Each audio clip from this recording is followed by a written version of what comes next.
before we start to sit, I think it's worth just mentioning that, the five hindrances are, um, when the Buddha talks about them, and typically when Dharma teachers talk about them, they talk about them in the context of meditation. Uh, I think it's much more useful to think of them more broadly. Uh, However, uh, I think it's also, since we're about to meditate, this is a good time to kind of bring it back to that question, particularly around energy and how influential energy is in our meditation experience and what happens when we're meditating. Um, and it's another one of those things that can kind of be just below our consciousness. This is what I think is so tricky uh, about practicing mindfulness meditation, and is sort of demanding that we kind of try to um, look around the corners, or look beneath the surface, to try to find out what's really going on, what's causing what we're experiencing, and so causality is really at the heart of this, and it is at the heart of Buddhism. When we talk about karma, we're really talking about causality, about cause and effect. And so we're trying to kind of figure out, but with not think out, but kind of intuit, uh, what uh, what are the causes behind what we're experiencing. And so a simple thing like energy, what seemingly a simple thing like energy, can have multiple causes, both emotional, physical, uh, genetic. There can be um, causes that are sort of long, uh, last sort of causes that have come from far in the past, uh, and then causes that are immediate in the moment. And so we want to try to kind of track all that, uh, if we're going to sort of respond to it. So, not to make this too big a deal in this particular moment, but this is a time when we can, since we're talking about this, about energy, that I want you to, as you're as we go into this sitting, look at energy as it's manifesting right now in your body, and uh, and just what the present moment circumstances, how the present moment circumstances are influencing energy. So the present moment circumstances are, how tired are you right now? How energized are you right now? How emotionally drained are you? Or how emotionally uh, activated are you? So anxiety, depression, those are both energetic uh, states or emotions. Um, you know, how much you ate today, caffeine, cocaine, methamphetamine you might have taken this morning to wake yourself up, just all the subtle things that might affect your mind state. And then, uh, sorry, I hope that didn't trigger anybody. Uh, but then look at the even more subtle things, and I refer to this a lot, but how you're holding your body. So if you're on a super soft couch, or you're not sitting very upright, that might drain your energy some. Uh, if you're um, in a very uncomfortable posture, that might uh, cause restlessness. So all of these things can influence our energetic state. And I'm going to talk more broadly after the sit about all of this. But let's begin our meditation.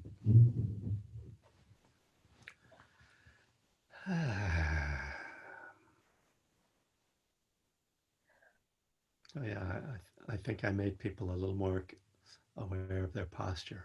I'm glad. I see a lot of shifting going on.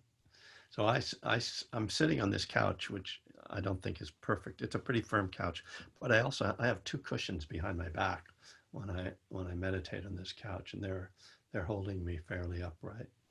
Just for you to know how I manage it. I'm still very comfortable, so I'm not suggesting you should be uncomfortable.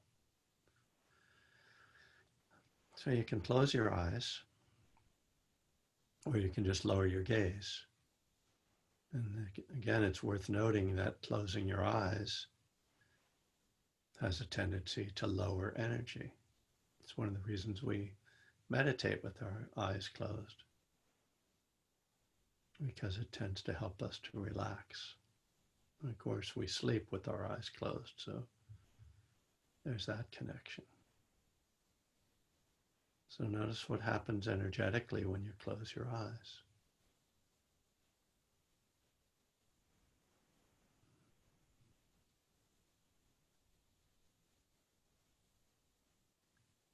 Now, most of the time, particularly when we're starting a period of meditation, what we're trying to do is lower energy, to calm the body. That's why we relax the body, soften the jaw, soften the belly.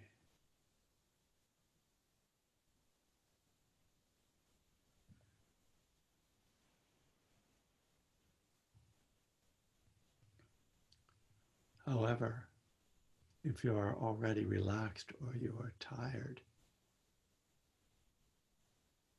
closing your eyes and relaxing might push you over the edge into sleepiness.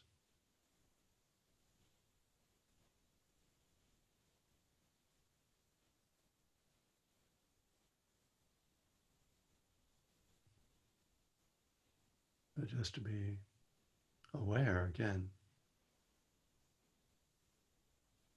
how your body is responding, how your energy is responding.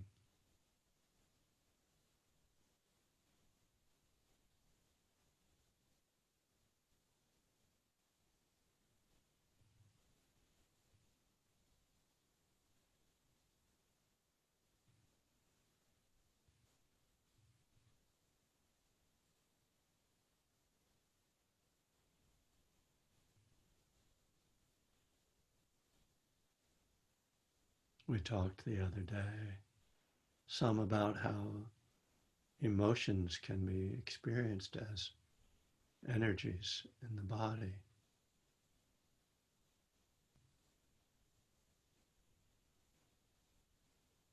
or even energies in the mind.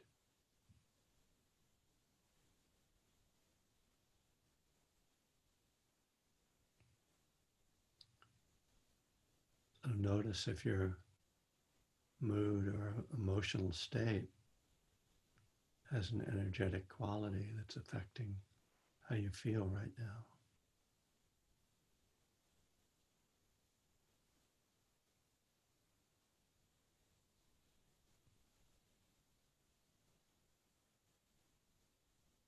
And feel your breath. The breath is a refuge, and the breath tends to balance energy. The in-breath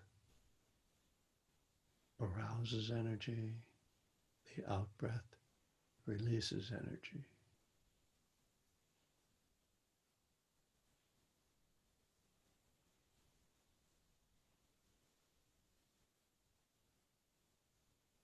But we can also see the breath as a way of moving energy or processing energy. So having a sense of openness and allowing the breath as holding the energies.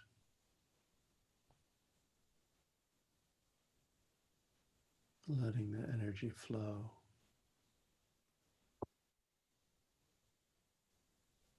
Well, energy by its nature is dynamic, it's not static.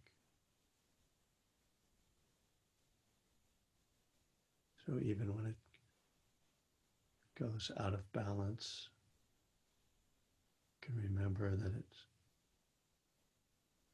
not going to stay out of balance forever. We can trust that it will recalibrate.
As we begin to see the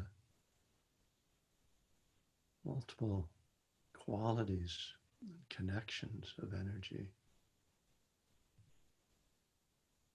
through body and emotions,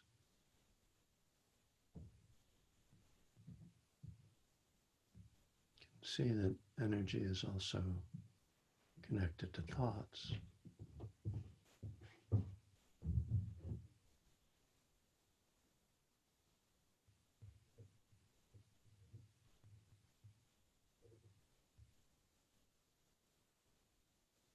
We might be feeling speedy and have our thoughts running away from us, or be in a dull state and the thoughts are sluggish.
Notice how your energy changes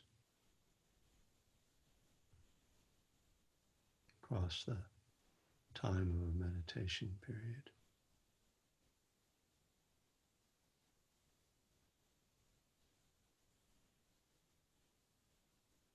Not necessarily linear or constant. It might rise and fall and rise again.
Letting go of thoughts, coming back to the breath,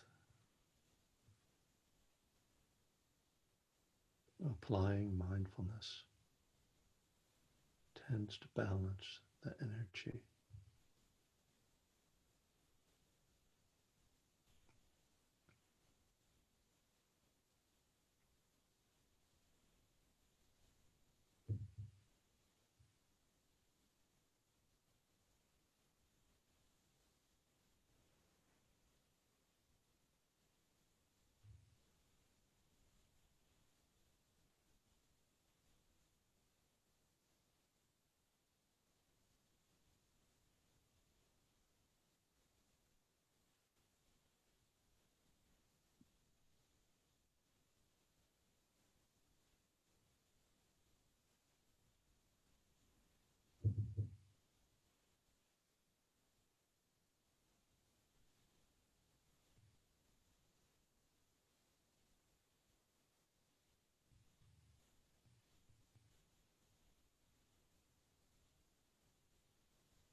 right.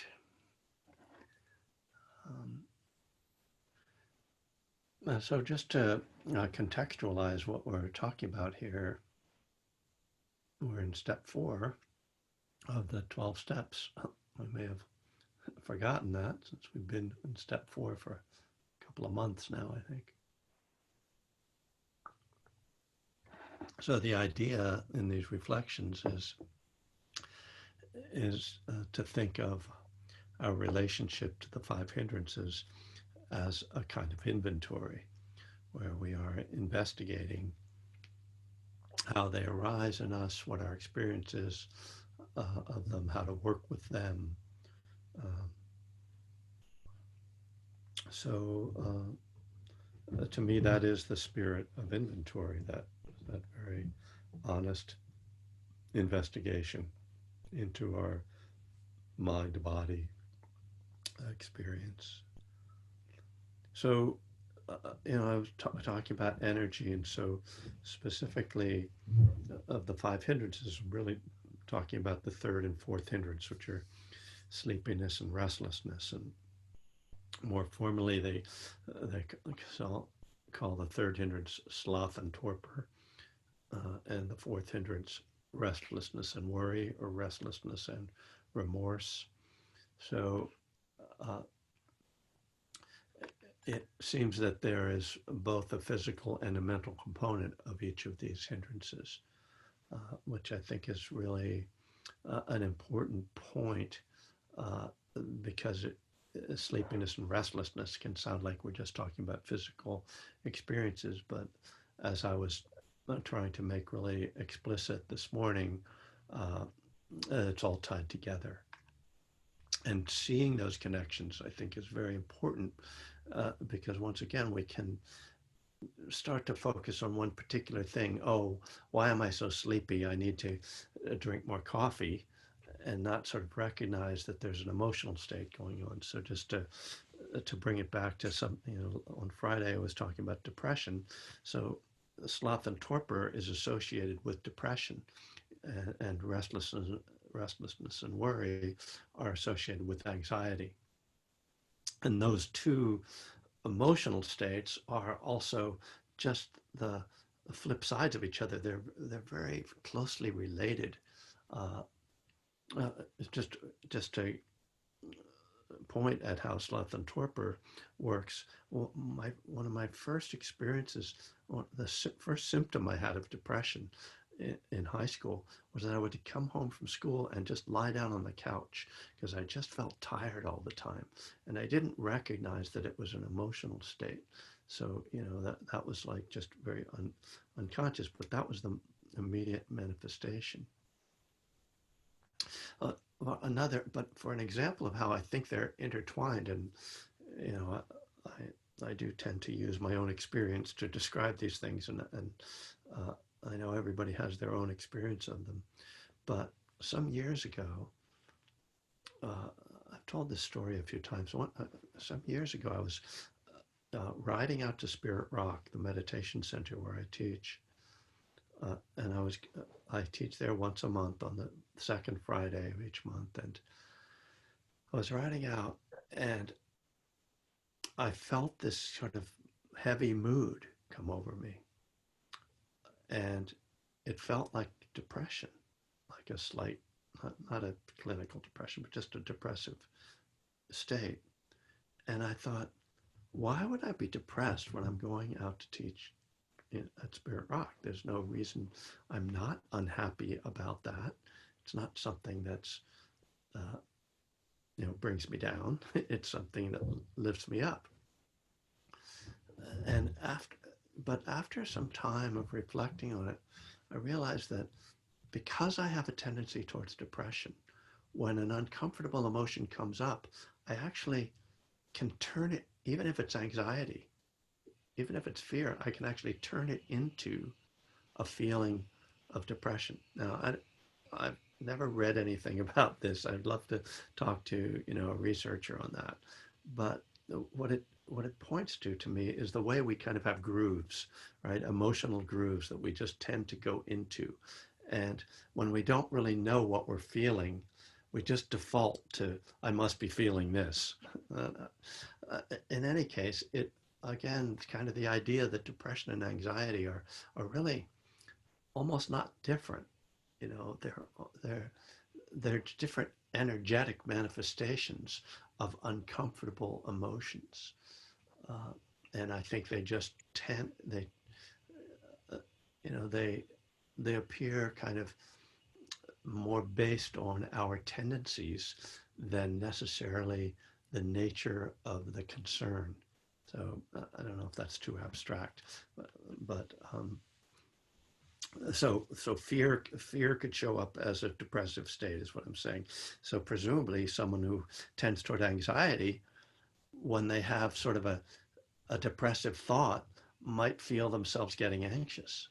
You know, so just you know, I'm just putting that out there for people to kind of reflect on for their own experience and sort of examine this, because I think it's very illuminating when we can again kind of deconstruct our experience and how we fall into these different mind states, because how we identify with them and how we cling to them and how we believe in them has a great impact on how they stay with us, how stuck they stay in us. When I can realize, oh, I'm just having this feeling because, you know, and you know, the old expression, you woke up on the wrong side of the bed, you know, that to me is actually a wise expression, because it's basically saying nothing's really going on.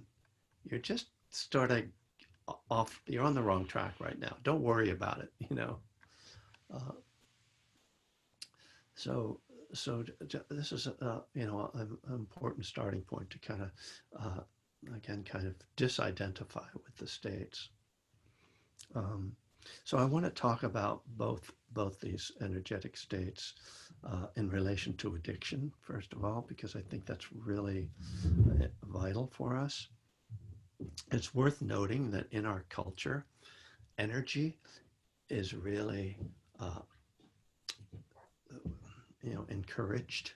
you know, uh, to the point that the most popular drugs in our culture are caffeine and nicotine, both of them stimulants, right? So, and we have a culture that there's people don't sleep enough in our country. I know actually all of you are not in the United States, so for those of you who are Americans, you probably know or maybe have seen studies that show that Americans sleep less than people in most other countries, maybe all other countries. We also work more, right? So energy is really rewarded in our culture, and uh, you know that's worth noting because of all the negative impacts that can have health wise. But as addicts too, oftentimes we take our stimulant, take a drug to get stimulated. Even alcohol, even though it's a depressant, starts as a stimulant, right? It first stimulates you when its first impact is stimulation, and then it's depressant as it starts to, I don't know what, accumulate or wear off. Not enough of an expert on alcohol, but I do know that I have read this one. Alcohol masks fatigue, and I think that's very interesting. So you're really tired on Friday night, and what do? Do you go home, read a book, and go to bed early? No, you go out to the bar and TGIF, you know, get drunk and then you don't feel tired until you pass out. So we can see that we use drugs just to manipulate energy, and that's obvious with stimulants like cocaine and amphetamines, and also with depressants. Uh, you know, people with a lot of anxiety are oftentimes drawn. You know, start out with Valium and end up maybe with oxy, OxyContin. You know that so. These drugs are very much tied into our energetic states and us trying to control our energetic states, right? So much of our addiction is about control. But again, to bring it back, like these energetic states are also emotional, right? And so our addiction is tied in, not just with trying to fix how we feel emotionally, but also how we feel energetically, and how that all ties together. So it's just to bring it back to the idea of potential relapse, or to take it to the idea of potential relapse, for us to inventory our energy and recognize that I might be getting triggered, or a craving might be arising because of an energetic state. And to realize that that energetic state is impermanent and it has causes, and that I can work with it and that I can live with it.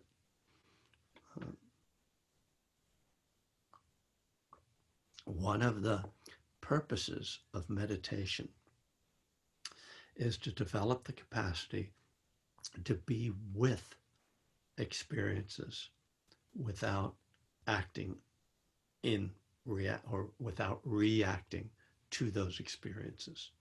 So what I mean is that when you meditate, emotions arise, thoughts arise, impulses arise, but you don't do anything. Your mind might go off, but you don't move your body. The craving for food, or the craving to move the body, or the craving to, go outside. You don't do any of it. And so you're training yourself. You're training yourself to be able to sit with and breathe with and not react to whatever arises.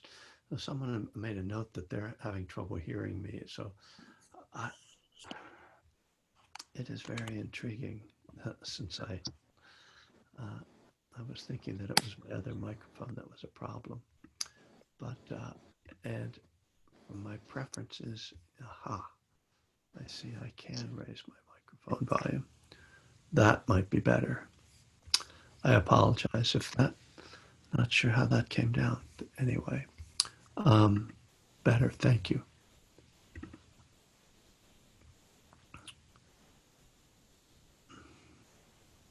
So this capacity to sit with whatever arises is a great preventer of relapse, because when we learn to sit with whatever arises as we're meditating, that helps us throughout our day, throughout our lives, to just be with whatever arises.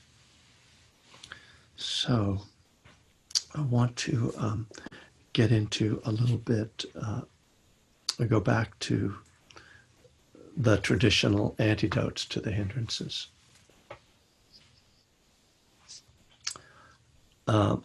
For the third hindrance, sloth and torpor, the hindrances the antidotes that are found in the commentaries are lessening food intake, changing meditation postures, mental clarity and cognition of light, staying outdoors, and good friends and suitable conversation. So all 5 of the hindrances are countered by good friends and suitable conversation, which I find comforting, actually, and I guess very reinforcing of 12-step work, since our main ritual is to gather with good friends and have suitable conversation. Well, let me go through this lessening food intake. So have you ever tried meditating after having a big meal? When you're on retreat, after lunch is typically the sleepiest time to meditate. So just being aware of that. When I meditate in the morning, I do it before breakfast. That's just because I know that's a better time to stay alert. And the way the Buddha set up the rules for the monastics was that they could only have one meal a day.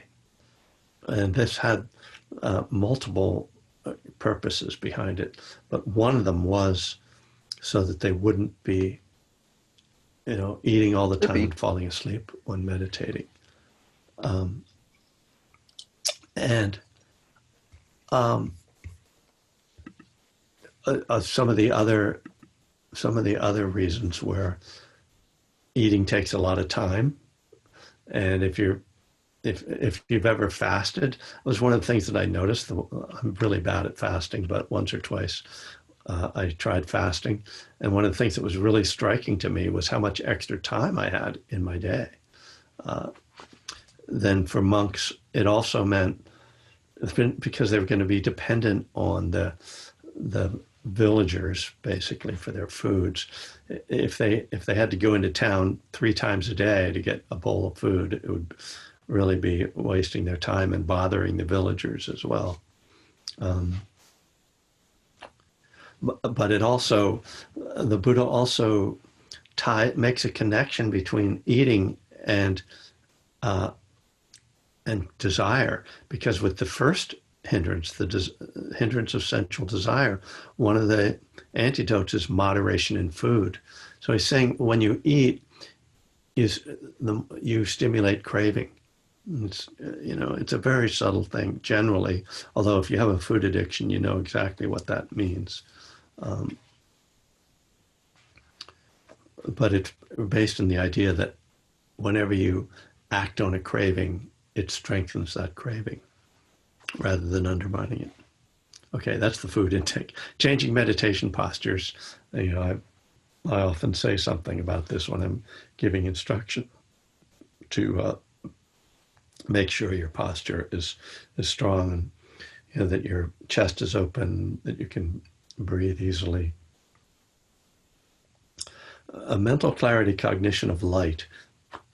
The way this is usually talked about is it's suggested that basically opening your eyes, that if you're meditating and you're falling asleep and you open your eyes, you're letting in light.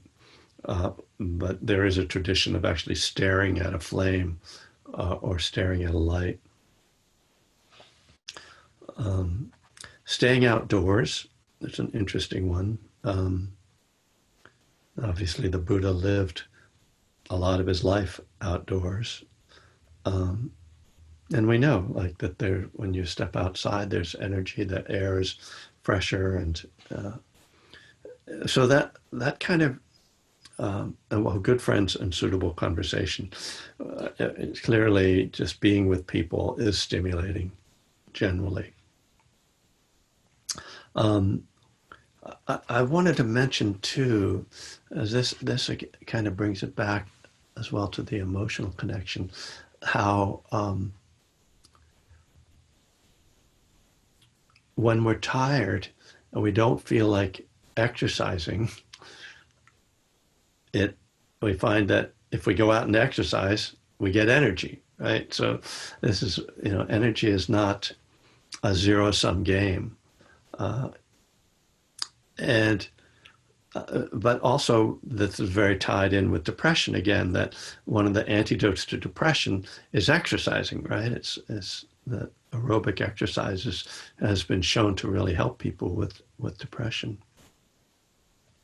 So obviously when you're meditating, you can't exercise, but if you're on a meditation retreat, such as the one that's starting tomorrow, and you find yourself getting tired, taking a nap might not be the best way to get more energy. It might be better to go outside and take a walk or go for a run, go for a swim. That's one of the tricks, right, of energy. It tells you, oh, I'm feeling this way, so I'm feeling sleepy, I should sleep.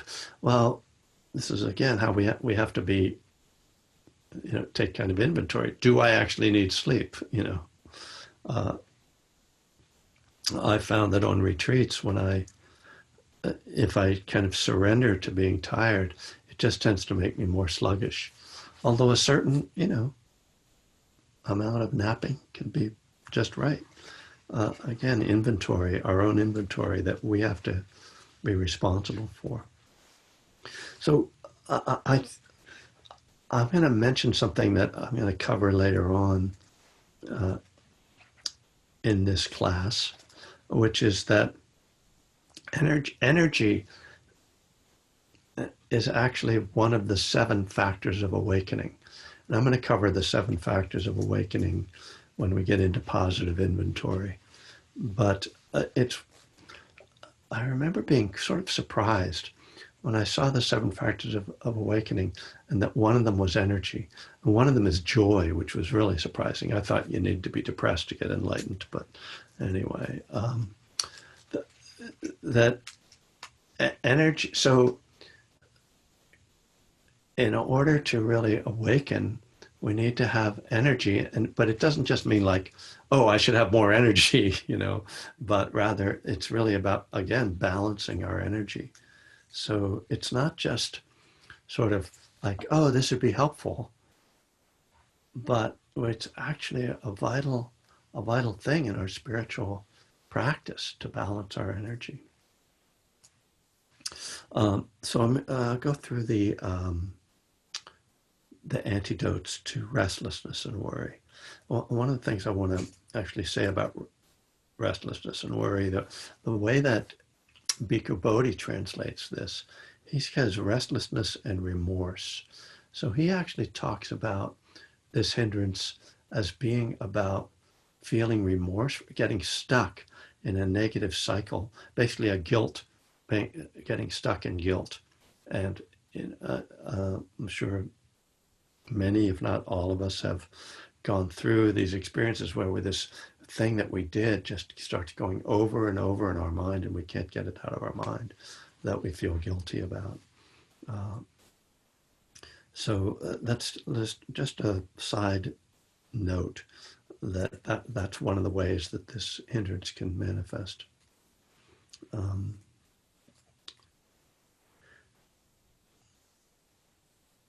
so the antidotes to restlessness and worry: good knowledge of the discourses.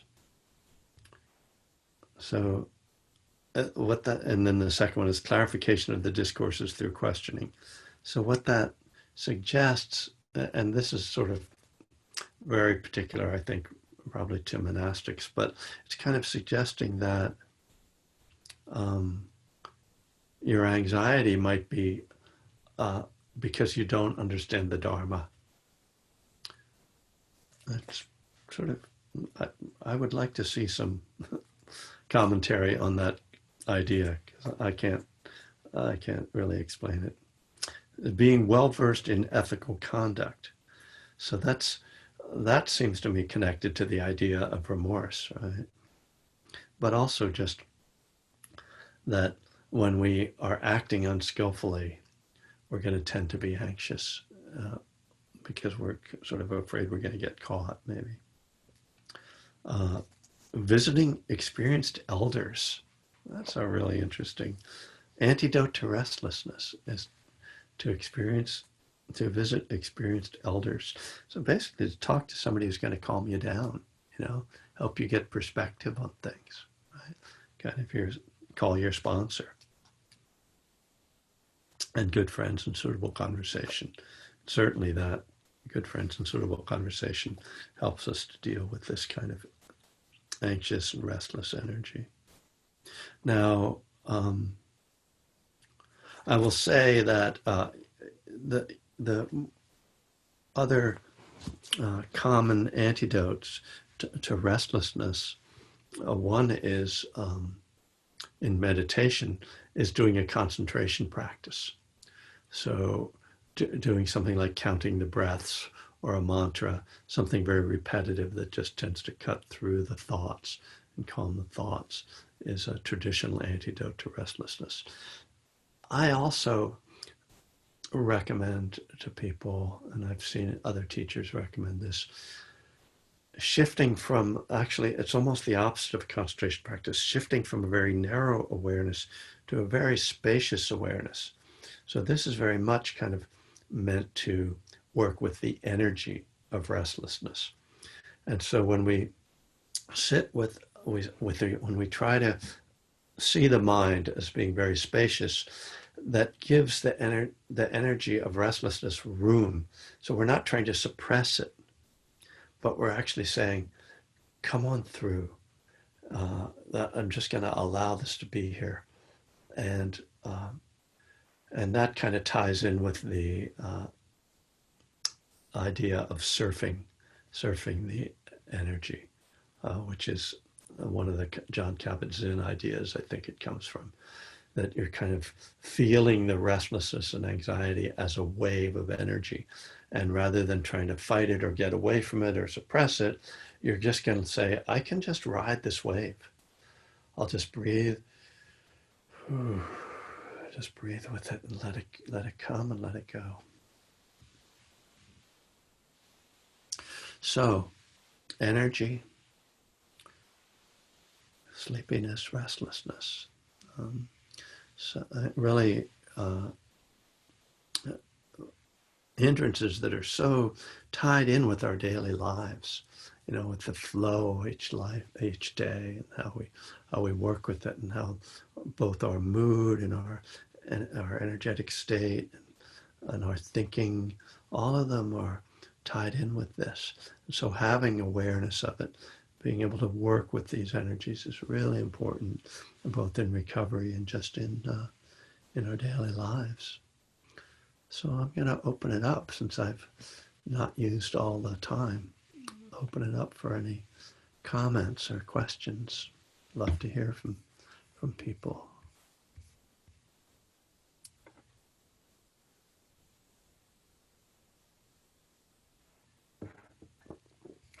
And I will say that there are a bunch of people who have been kind of hanging out and visiting, and being here with us, who rarely say anything. I'd love to hear from people who rarely say anything. Although I'm happy to hear from anybody who wants to speak. Also happy to sit here quietly.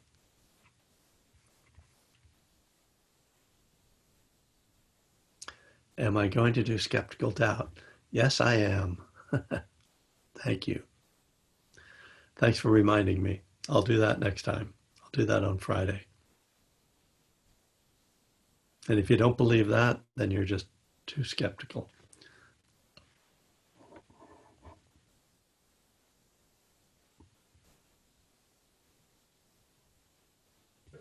Hi, Kevin.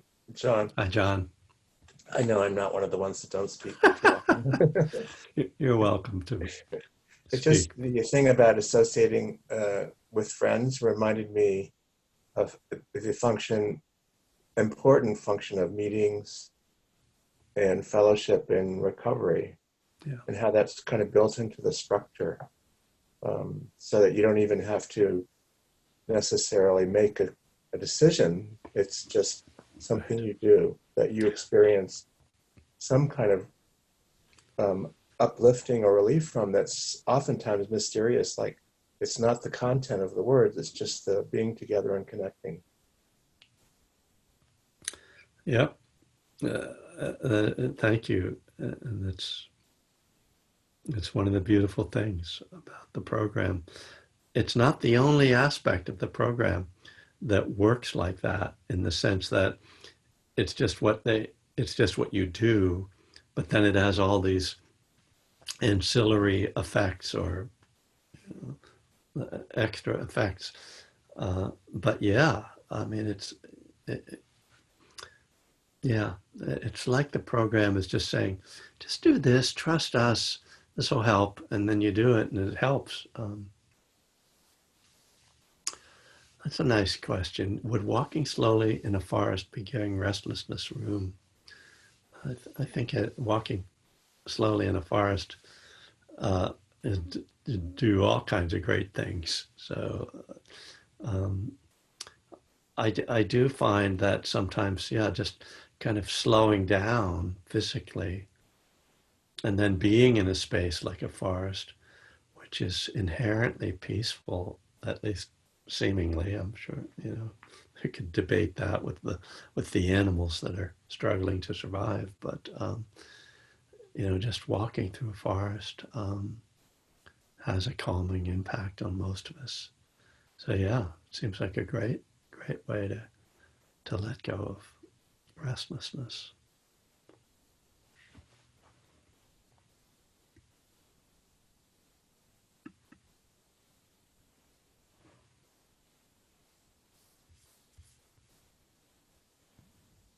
Dot has her hand up. Oh, yeah. Dot, go ahead. Thanks, Angela. Thank you, Kevin. What a great today with the the shifting of energy, and I'm in the process of moving in the next couple of days, and I'll get overwhelmed when I'm projecting about what's going to happen in the future, all the things Right. I have to do, and then I lose my energy, and so this was perfect for me today. And I realized over the years, for quite a while now, that I'll find myself all of a sudden get into a little funk, a little depressive mood. Mhm. And I've learned to think, okay, what did I just judge myself for? That's invariably what happens with me. And so I get to the root of it, and it's like, oh, okay, well, that's not true, and then I can come out of it. But for a long time, I wouldn't know what it was. Yeah. And then, get lethargic and tired and everything else that went with that. And I truly love when you say to be around others. Yeah. Truly, if I'm not feeling good, I'm a little depressed, whatever, just go see someone else, or definitely talk to them, but definitely go see them. And it gets me out of myself, or if I could be of help to someone else. Years ago, I lived in Pennsylvania to be close to my mom and dad when they were still alive. And I had my little place, and all of a sudden I kind of like, I'm in a funk. I don't know how many years sober I was, probably 7.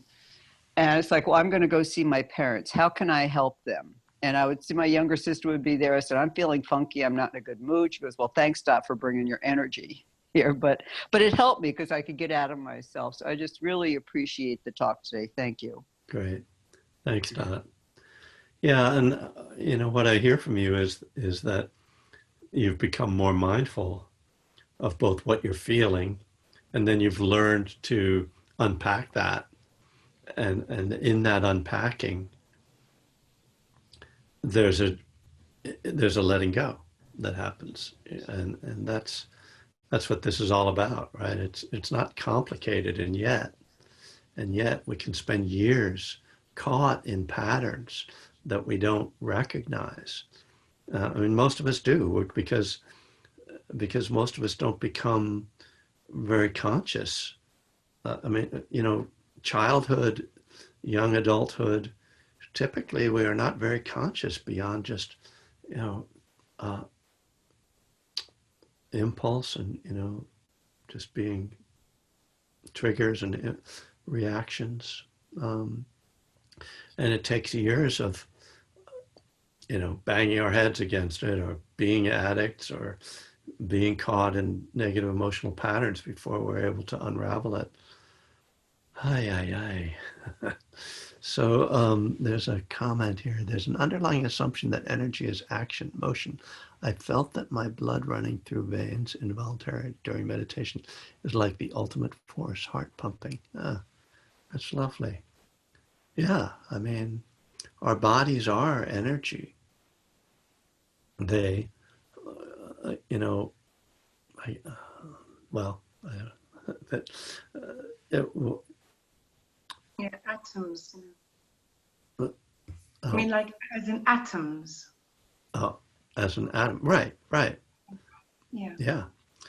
I mean, I'm trying to connect it, Elizabeth, to like life versus not life, but life, even not life, because atoms that are in dead people are still moving around, so there's still energy there, right? So uh, life isn't necessarily dependent upon. I mean, well, energy and life aren't necessarily the same thing, but right.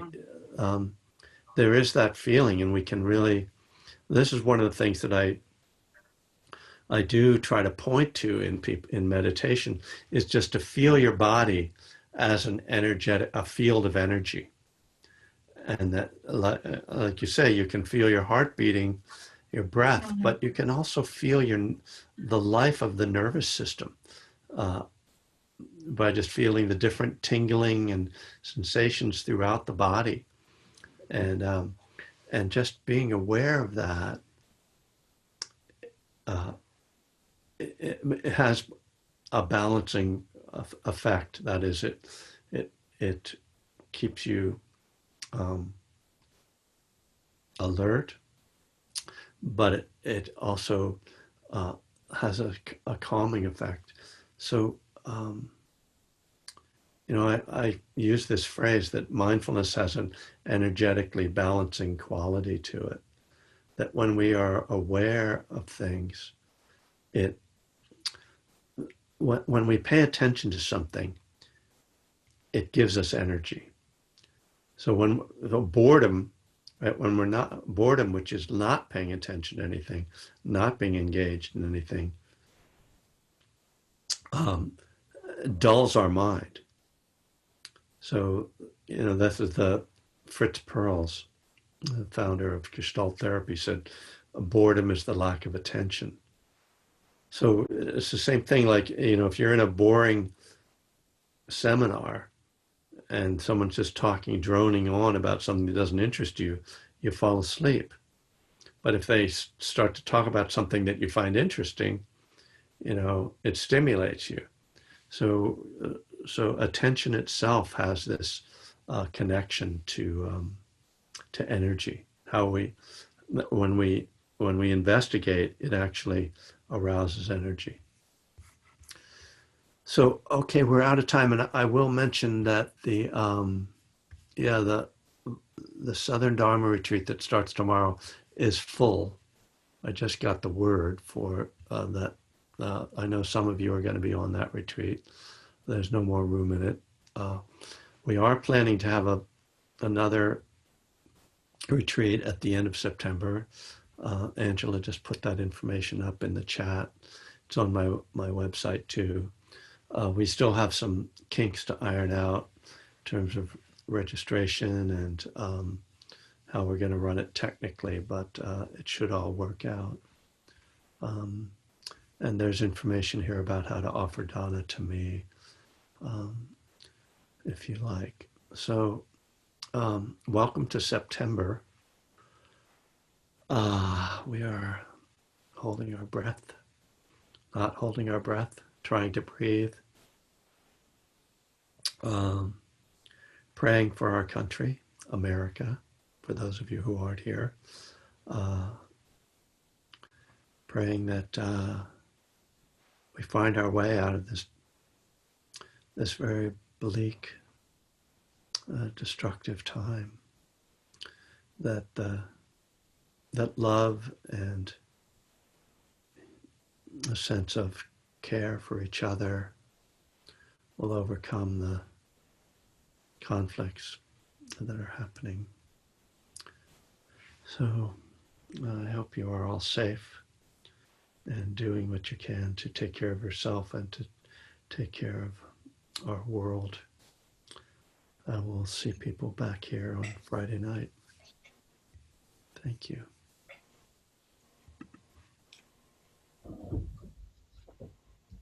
Thank you, Ken. Bye. Bye. Bye.